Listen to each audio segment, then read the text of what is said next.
প্রিয় দর্শক মন্ডলী, আমি আমার প্রাক্তন ছাত্র তথা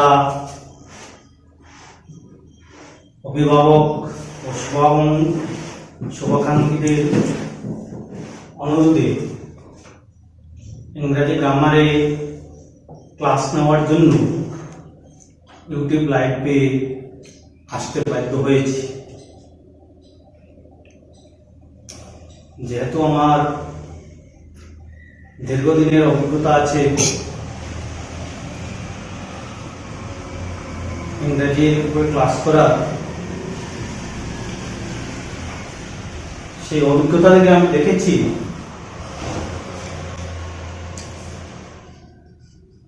আমাদের বাংলাভাষী যারা মাতৃভাষা যাদের বাংলা,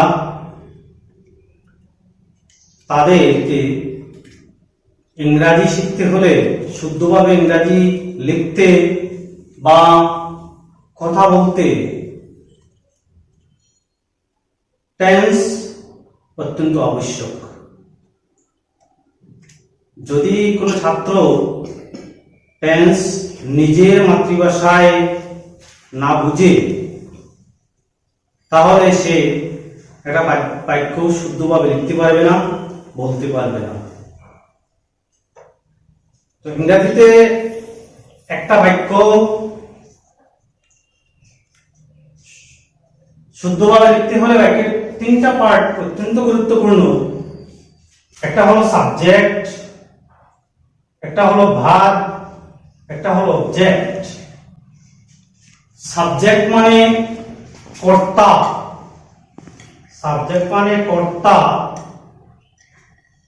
ভার্ব মানে ক্রিয়া এবং অবজেক্ট মানে কর্ম। সুতরাং এক কথায় আমরা বলতে পারি কর্তা, ক্রিয়া, কর্ম ইংরাজি বাক্যের ধর্ম। তো এই কিভাবে সঠিকভাবে ভার্বের সঠিক ফর্ম বসাতে হবে, কোন সময় কিভাবে, সেটা জানার জন্য আমাদের সর্বপ্রথম ছাত্রছাত্রীদেরকে টেন্সের ধারণা থাকতে হবে। তো আমি সরাসরি টেন্সের উপরে এখন আলোকপাত করব। টেন্স শব্দের অর্থ হলো কাল বা সময়। সময় অর্থে টেন্সকে ব্যবহার করা হয়েছে। তো এই ইংরেজিতে সময় টেন্সকে প্রধানত তিন ভাগে ভাগ করা হয়েছে। একটা হলো present tense, present tense, past tense, future tense. তো প্রেজেন্ট টেন্স কে বেস ধরা হয়েছে, ভিত্তি। প্রেজেন্ট টেন্স মানে বর্তমান কাল। আমি প্রেজেন্টের নিচে সো লিখেছি, সো। পাস্ট টেন্স মানে অতীতকাল, পাস্টের নিচে আমি ল লিখেছি, ল। এন্ড ফিউচার টেন্স ভবিষ্যৎকাল, ও লিখেছি। কিসের জন্য লিখলাম? যে প্রেজেন্ট টেন্স মানে বর্তমান কাল, অর্থাৎ যেহেতু টেন্স মানে ক্রিয়া, কাল বা সময়কে বোঝায়, যেসব কাজ বা যেসব বাক্যে ক্রিয়ার পরে বা ক্রিয়ার সাথে স শব্দ থাকে, সো, সেটাই প্রেজেন্ট টেন্স হয়। যেমন আমি যদি উদাহরণ হিসেবে বলি, আমি এখন ক্লাস করছি, এখানে সো আছে। সে এখন যাচ্ছে, এখানে সো আছে। সুতরাং এই সকে প্রেজেন্ট টেন্সের একটা গঠনগত রূপ হিসাবে আমি সেখানে ছাত্রছাত্রীদের বোঝার জন্য নিয়েছি। তো প্রেজেন্ট টেন্স মানে আমরা কি বুঝলাম? বর্তমান কালে যেসব কাজ করা হয় বা হইয়া থাকে, এগুলাকে প্রেজেন্ট টেন্স বলা হয়। যেমন সে স্কুলে যায়, আমি কাজ করি, তারা লিখিতেছে, সবগুলা প্রেজেন্ট টেন্স।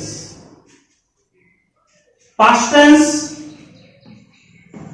বর্তমান থেকে আগে পূর্বে যেসব কাজ হয়েছে, সম্পূর্ণ হয়েছে বা শেষ হয়েছে, অতীতে হয়েছে, ওগুলাকে এইসব কাজকে পাস্ট টেন্স বলে।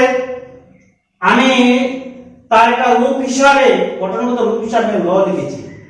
অর্থাৎ পাস্ট টেন্সে যে কোনো বাক্য যখন আমরা পাবো, সেই বাক্যের সাথে ল শব্দটা থাকবে, মানে ক্রিয়ার পরে ল অক্ষরটা থাকবে। যেমন আমি কাজ করেছিলাম, তার সাথে ল আছে। তারা তখন খেলিতেছিল, ল শব্দটি আছে। সুতরাং পাস্ট টেন্স বলতে আমরা বুঝলাম যে আজকে থেকে আগে যেসব কাজ হয়েছে সেগুলো পাস্ট টেন্স। আমি গতকাল ক্লাস করেছিলাম, তারা গত সপ্তাহ এখানে এসেছিল, এই সব বাক্য পাস্ট টেন্স। ফিউচার টেন্স মানে ভবিষ্যৎকাল। আজকে থেকে নিয়ে ভবিষ্যতে পরে যেসব কাজ সম্পূর্ণ হবে সেগুলা ফিউচার টেন্স। এবং আমি এখানে তার রূপ হিসাবে ব নিয়েছি। যেমন আমি আগামী ক্লাস করিব, তাহারা আগামী বাজারে যাইবে, তুমি এখানে আসিবে, সবটা বাক্যের ক্রিয়ার সাথে ব শব্দটা আছে। সুতরাং এটা ফিউচার টেন্স। তো আমরা প্রধানত যে টেন্সকে তিন ভাগে ভাগ করা হয়েছে, present tense, past tense, future tense. তো আমি আবারও বলছি যে বর্তমানকালে যেসব কাজ হয় বা হইয়া থাকে, অর্থাৎ ক্রিয়ার পরে যদি শব্দ থাকে, সেটা প্রেজেন্ট টেন্স হয়। বর্তমান থেকে আগে যেসব কাজ সম্পূর্ণ হয়ে গেছে, অর্থাৎ যেসব বাক্যের ক্রিয়ার সাথে ল অক্ষরটা থাকে, সেগুলি হলো পাস্ট টেন্স। এবং এখন থেকে পরে যেসব কাজ হবে, অর্থাৎ যেসব বাক্যের ক্রিয়ার সাথে বোস অক্ষরটি থাকবে, সেগুলো ফিউচার টেন্স। এবারে তাদের প্রত্যেকটিকে, এই প্রেজেন্ট, পাস্ট, ফিউচার টেন্স, তাদের প্রত্যেকটিকে আমাদের চারটি ভাগে ভাগ করা হয়েছে। প্রেজেন্ট টেন্স মানে বর্তমানকালে যা কাজ হবে তাদেরকে চারটি ভাগে ভাগ করা হয়েছে। পাস্ট টেন্সে যা কাজ হয়েছে তাদেরকে চারটি ভাগে ভাগ করা হয়েছে। ফিউচার টেন্সে যা কাজ হবে তাদেরকে চারটি ভাগে ভাগ করা হয়েছে। তো মোট সর্বমোট টেন্স কতটা হলো? 3 into 4 মানে 12, 12টা টেন্স। তো আমি আজকে আলোচনা করব প্রেজেন্ট টেন্সে যে চারটি ভাগ, সেটা নিয়ে আলোচনা করব। তো প্রেজেন্ট টেন্সের যে চারটি ভাগ সেটা হলো present indefinite tense, present continuous tense, present perfect tense, present perfect continuous tense. তো প্রেজেন্ট ইনডেফিনিট টেন্স মানে কি? প্রেজেন্ট মানে আমরা জানি বর্তমান, ইনডেফিনিট মানে অনির্দিষ্ট, টেন্স মানে কাল, বর্তমান অনির্দিষ্ট কাল। তো এটাকে সাধারণ বর্তমান কালও বলা হয়। তার নামের অর্থ যদি আমরা উঠাই, তো এটার বাংলা চিহ্ন মানে কি? তো বাংলা চিহ্ন হলো যে যেসব কাজ বা ভার দ্বারা সূচিত কার্যটা বর্তমানকালে হয় বা হইয়া থাকে এবং কাজের সঠিক সময় যদি অনির্দিষ্ট থাকে, সুনির্দিষ্ট করিয়া স্পষ্ট করিয়া উল্লেখ করিয়া দেওয়া না থাকে, তাহলে সেটা প্রেজেন্ট ইনডেফিনিট টেন্স হয়। আমি অন্য রকমে যদি বলি, তাহলে রসই, সন্যুক্ত, অন্তুস্থ ও এ ইত্যাদি একটা বাক্যকে যদি উদাহরণ মডেল বাক্য হিসাবে নেই, এবং একজন ছাত্র যদি একটি বাক্যকে বর্তমানে 4টি ভাগে নিতে পারে, সেই একটি বাক্যকে অতীতের 4টি এবং ভবিষ্যতের 4টি বাক্যে সে নিজের ভাষায় রূপান্তরিত করতে পারে এবং তাদের মধ্যে তফাৎ সে বুঝতে পারে, তাহলে তাকে মানে টেন্স বুঝতে আর অসুবিধা হবে না, টেন্স ধরতে অসুবিধা হবে না। সুতরাং যেমন আমি একটা বাক্য জানে লিখেছি সে স্কুলে যায়, সে স্কুলে যায় কাজটা বর্তমানে হয়, কিন্তু কাজের সঠিক সময় সেটা সুনির্দিষ্ট করে উল্লেখ করিয়া দেওয়া নাই, অনির্দিষ্ট আছে। সুতরাং এটা প্রেজেন্ট ইনডিফিনিট টেন্স। অন্য রকমে ধরা যায় যে এটা কোন টেন্স? Present indefinite tense. যেমন আমি অন্য বাক্য যদি নেই, আমি কাজ করি, আমি কাজ করি সঠিক কোন সময় করি সেটা উল্লেখ নেই, এটা প্রেজেন্ট ইনডিফিনিট টেন্স। বা অন্য রকমে যদি বলি করি সাথে করি, তার লগে সই আছে, সুতরাং এটা কোন টেন্স? Present indefinite tense.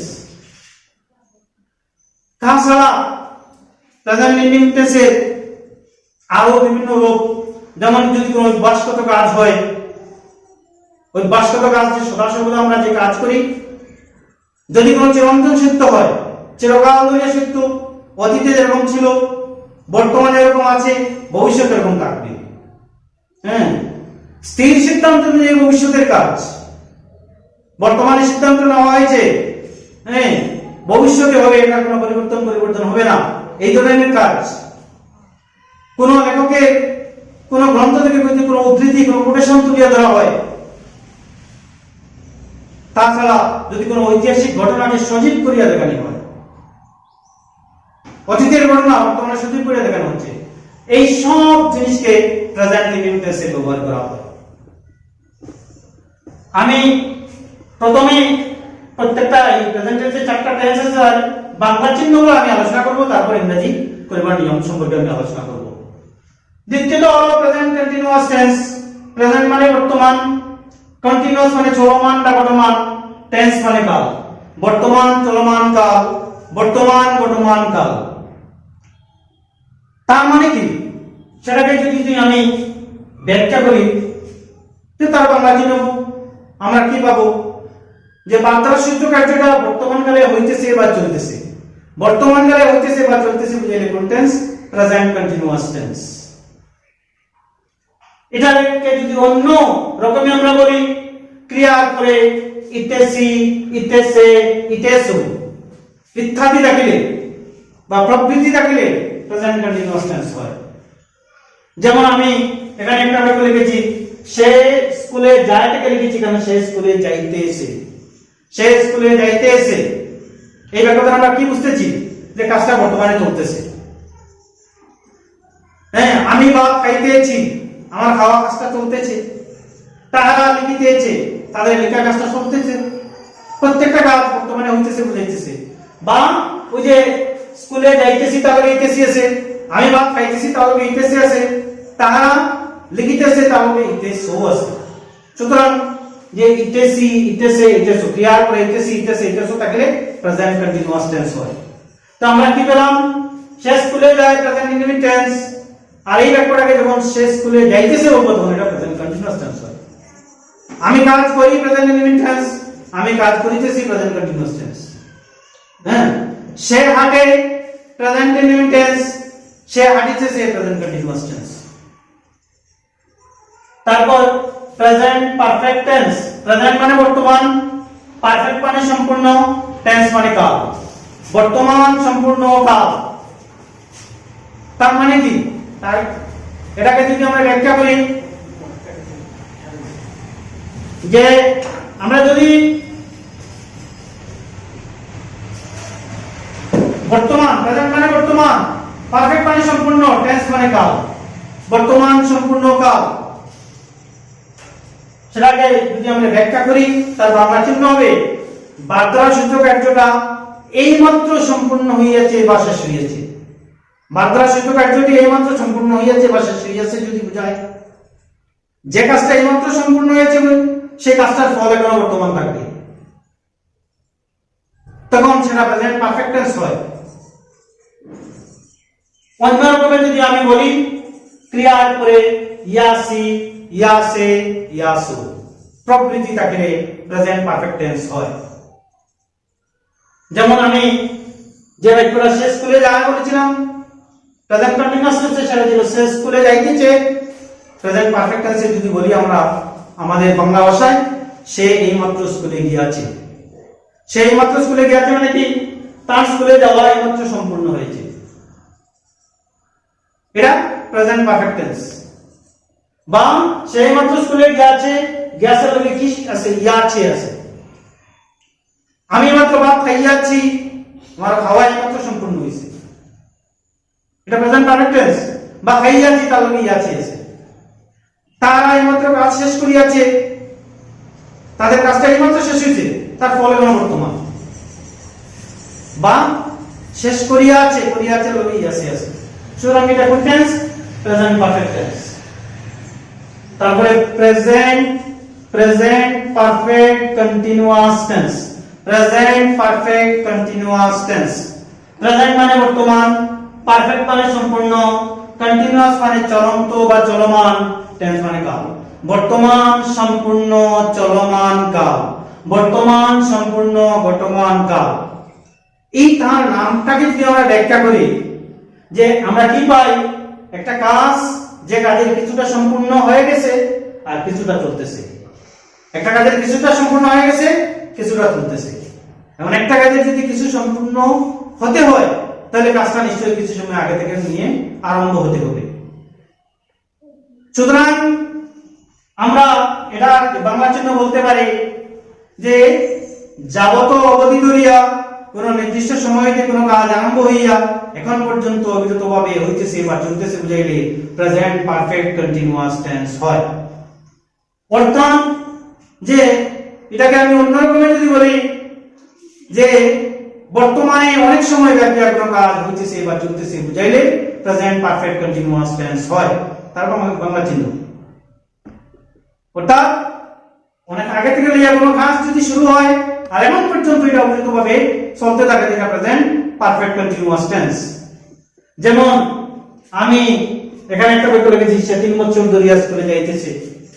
তার 3 বছর আগে থেকে স্কুলে যাওয়া শুরু হয়েছে, এখন পর্যন্ত চলে। তার মানে এখানে কি 3 বছরের মধ্যে তার 2 বছরের পড়া শেষ হয়েছে, কমপ্লিট হয়েছে, কিছু কাজ কমপ্লিট হয়েছে, তারপর বাকিটা চলতেছে, এটা প্রেজেন্ট পারফেক্ট কন্টিনিউয়াস টেন্স। হ্যাঁ, লোকটি সকাল ধরে কাজ করিতেছে, সকাল হইতে কাজ করিতেছে। সকাল থেকে যদি কোনো লোকে কাজ শুরু করে এখন পর্যন্ত করতে থাকে, তার কিছু কাজ সম্পূর্ণ হয়ে গেছে, কিছু চলতেছে। হ্যাঁ, 3 দিন ধরে বৃষ্টি হইতেছে, 3 দিন আগে থেকে বৃষ্টি শুরু হয়েছে, এখন পর্যন্ত চলে। এগুলো কোন tense? Present perfect continuous tense. তো সুতরাং আমি মানে বর্তমানের কালের যে 4টা টেন্স বললাম, একটা মডেল বাক্যকে যদি আমি এক্সাম্পল হিসাবে নেই এবং এটাকে যদি একজন ছাত্র সে 4টা ভাগে ভাগ করতে পারে তাহলে সে এই বর্তমানে 4টা টেন্স তার জন্য বোঝা সহজ হবে।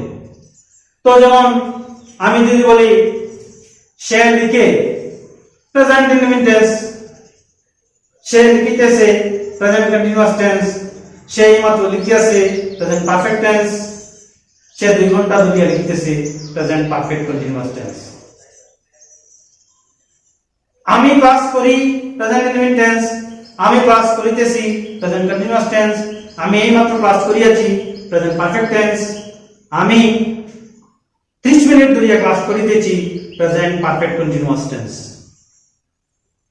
এইভাবে যদি যে কোনো ছাত্রছাত্রী সে যখন যে কাজটা করবে এটা যদি বর্তমানে হয়, কাজের সঙ্গে যদি সবটা থাকে এবং সে যদি চিন্তা করে এটা কোন টেন্স,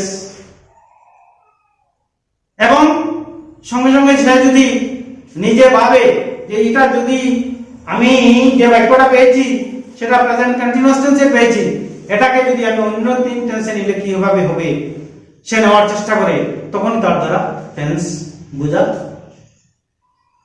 সঠিক টেন্স ধরা সম্ভব হবে। এবারে আমি প্রেজেন্ট ইনডিফিনিট টেন্সের ইংরেজি পরিবার নিয়ম এখানে লিখেছি। ইংরেজি পরিবার নিয়ম সাবজেক্ট ভার্ব আর সঙ্গে উদিন প্যাকেট আমি দিয়েছি এস বাই এস।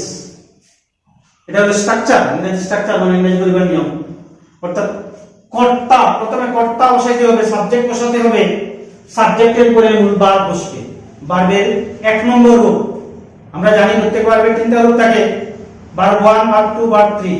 ভার্ব 1 হলো ভার্বের প্রেজেন্ট ফর্ম, ভার্ব 2 ভার্বের পাস্ট টেন্স, আর ভার্ব 3 হলো ভার্বের past participle.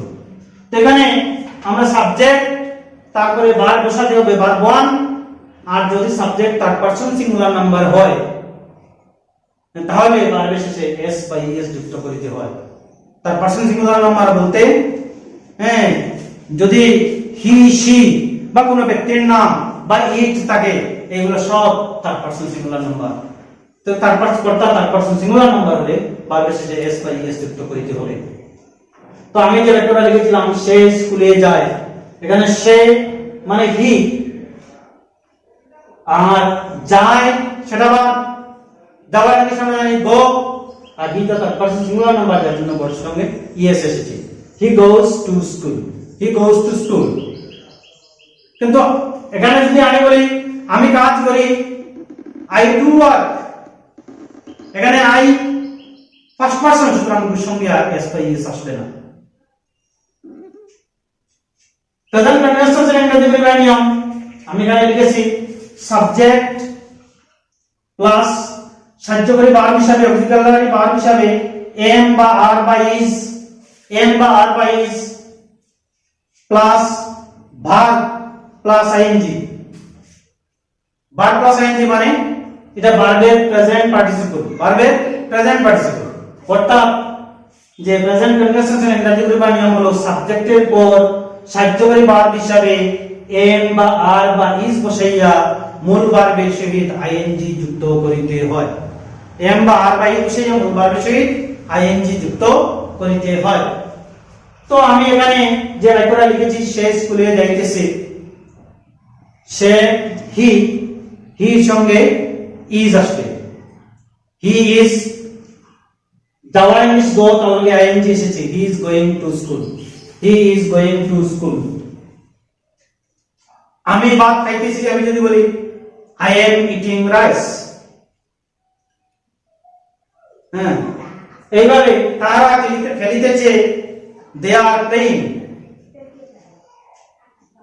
Present perfect tense তার ইংরেজি পরিবার নিয়ম হলো সাবজেক্ট প্লাস সাহায্যকারী ভার্ব হিসাবে have বা has plus pp of verb, pp মানে পাস্ট পার্টিসিপল অফ verb, অর্থাৎ ভার্বের 3 নম্বর ফর্ম। অর্থাৎ প্রেজেন্ট পারফেক্ট টেন্সের ইংরেজি পরিবার নিয়ম হলো সাবজেক্টের পরে সাহায্যকারী ভার্ব হিসাবে have বা has বসাইয়া মূল ভার্বের পাস্ট পার্টিসিপল করিতে হয়, মূল ভার্বের পাস্ট পার্টিসিপল করিতে হয়। যেমন আমি যে একটা লিখেছিলাম সেই মাত্র স্কুলে গিয়েছে, তো এখানে হির লাগে has আসবে, হি has। যাওয়ার মিস গো, তার past participle gone, go went gone, he has gone to school, he has gone to school। আমি এইমাত্র কাজটি শেষ করিয়াছি যদি বলি I have finished the work, I have finished the work, then I সঙ্গে have হবে। প্রেজেন্ট পারফেক্ট কন্টিনিউয়াস টেন্স তার ইংরেজি পরিবার নিয়ম সাবজেক্ট প্লাস have been বা has been plus have been বা has been সাহায্যকারী ভার্ব হিসাবে প্লাস ভার্ব প্লাস ing, অর্থাৎ ভার্বের প্রেজেন্ট পার্টিসিপল।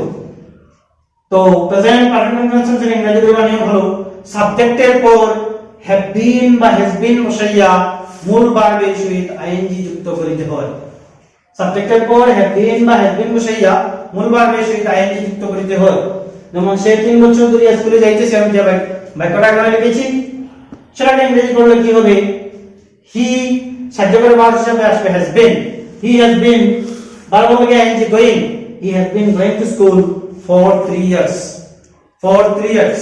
এখানে একটা কথা মনে রাখতে হবে যে পারফেক্ট কন্টিনিউয়াস টেন্সের বাক্যে যে সময়ের পাঠক শব্দ আছে, তো এখানে সিন্স বা ফর ব্যবহৃত হয়। কখন সিন্স বসবে আর কখন ফর বসবে। যদি কোনো বারের নাম, কোনো ঘন্টা, পয়েন্ট নির্দিষ্ট পয়েন্ট উল্লেখ করা থাকে, হ্যাঁ, কোনো বারের নাম মাসের নাম যেটা উল্লেখ করা থাকে, তখন সিন্স বসে। আর যদি এরকম থাকে কয় দিন, কয় মাস, কয় ঘন্টা, কয় বছর, সময়টাই ব্যাপক হিসাবে, অনির্দিষ্ট হিসাবে, তখন ফর বসে। সেটা ছাত্রছাত্রীকে মনে রাখতে হবে। তো এই হলো আমাদের প্রেজেন্ট টেন্সের যে চারটা ভাগ, তার বাংলা চিহ্ন এবং ইংরেজি পরিবারের নিয়ম। আমি মোটামুটি কম সময়ের মধ্যে বোঝানোর চেষ্টা করেছি। আশা করি ছাত্রছাত্রীরা উপকৃত হবেন। যদি ভালো লাগে, উপকৃত হন, তো ছাত্রছাত্রীদের প্রতি বা শুভাকাঙ্ক্ষী দর্শক মন্ডলীদের প্রতি আমার অনুরোধ থাকবে, আপনারা আমার এই ক্লাসকে আপনারা লাইক করবেন, শেয়ার করবেন, হ্যাঁ, সাবস্ক্রাইব করবেন। এবং আমি আমার পরবর্তী ক্লাসে পাস্ট টেন্স এবং ফিউচার টেন্সের, হ্যাঁ, যে চারটা ভাগ সেটা আমি আলোচনা করব। এই বলে সবাইকে ধন্যবাদ জ্ঞাপন করে আমার ক্লাসটি শেষ করলাম।